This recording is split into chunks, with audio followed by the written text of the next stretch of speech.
New Age feminism seems to have built a reliance on false narratives and victimhood mentality, which can be seen throughout this Vice debate. The debate starts off with the argument that women have a lot of barriers in their way. To this, Pearl, one of the anti-feminists, says that she disagrees and there aren't these so-called barriers. The woman in the wheelchair resorts to ad hominem and says that due to her pretty privilege, she can't relate to the barriers. From a viewpoint over here, though, it seems there's a lot of pretty privilege in what you're saying, and that you're white. This is a consistent theme by liberals to circumvent people's opinions on issues by inflicting guilt with these so-called privileges. No, you can do whatever you want. I can, or you can. What's stopping you?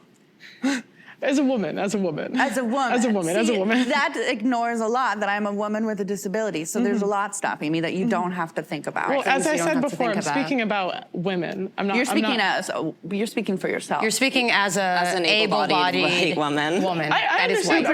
It's ironic how these feminists are the ones who discriminate against other women by invalidating their experiences based on their appearances the most.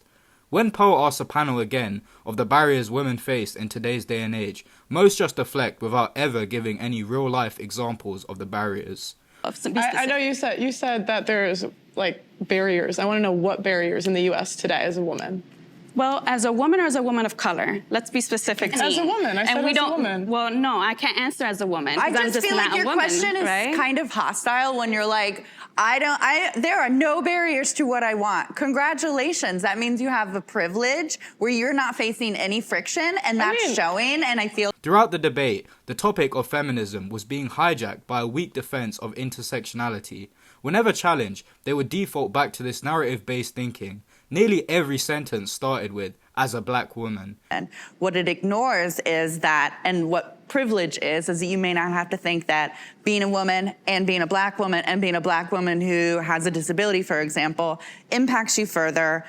Well, as a woman or as a woman of color? Let's be specific. As a woman. Can we stick to male versus female? That's my question. So I'm thinking male versus female. But feminism includes ability, it includes race. My question is... As if race or the ability to walk has any correlation with feminism, it turned into a competition between identities to maximize victimhood and seeming oppression. When asked what is the biggest issue feminism faces today, this woman is quick to say this. I think that what we're forgetting is a very important detail, which is just human respect and dignity. And not asking people to prove what their experience is and to prove to you. It is such conservative thinking to say I don't understand, explain it to me, versus just saying I don't understand and let me respect what you are saying. This is a tactic to keep people from questioning or prodding and is not conducive for debates, obviously.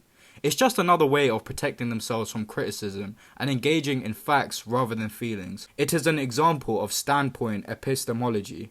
In a logical world, you make a claim and you have to demonstrate the veracity of this claim with evidence. But in this new utopian world, you don't have to do that, and subjective truths dictate reality. However, the same standard of compassion wasn't held when Pearl shared the repercussions of transgender women participating in women's sports.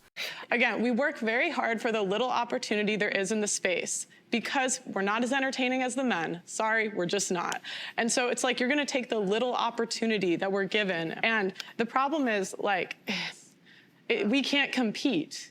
We can't. I'm 6 foot. If I go up against a 6 foot guy and I play basketball with him, he's gonna body me. And what happens if I go up against you? You're gonna body me. Even if I have years more of training. And so it's you're taking away the little opportunity that we're given and we all work so hard for, and you're just giving it back to biological guys. It's this will be the end of women's sports. Have you tried confidence? Eli, hold on, Minnie. Sorry, confidence can't make me bench what a guy benches. Confidence can't make me 6'7". So hostile. She's sharing her experience can't make me in a specific No, she's sharing. And I'd have to go. No, she's not. She's a woman who's had an experience. Hold on, one at a time. You guys are so obsessed with your own experiences and your own existence, and yet when a woman is sitting here telling you, I feel as though this is unfair and this is compromising and this situation is not helping women, you guys are like, meh, meh, meh. But when you're like, I'm a black person that did this, and this, then it's valid and fair and viable. The fact of unfair biological advantage was overturned by the majority's prioritization of the feelings and comfort of transgender women. These feminists don't want a man dictating what they can and can't do with their bodies because men don't have the same anatomy as women. Like taking the autonomy away from women, it is heartbreaking to see women pushing that propaganda. It's all brainwash. But in the same breath, allow a trans woman celebrate the idea of sex with no consequences when his anatomy would never make him face those consequences. Pearl, I saw your hand up. Yeah. I think women want to sleep around and not have any consequence for it. Hell yeah, we do. Yeah. So, if the lawmakers transition to women, would they be more inclined to accept these laws despite their obvious difference in genetic makeup? They can't even see their own cognitive dissonances. They choose battles as per convenience. The trans woman, by her logic, should be advocating for non-gender segregated sports in general, but of course she only sees it as an issue when it attacks her foundations of reality. It's ironic how the feminist replies to the unfair biological advantage trans women have in women's sports with, "Have you tried confidence?" when every point they have can be deconstructed using confidence. The main tactic used by the feminists on the panel was to appeal to pity fallacy. They attempted to persuade by provoking irrelevant feelings of sympathy.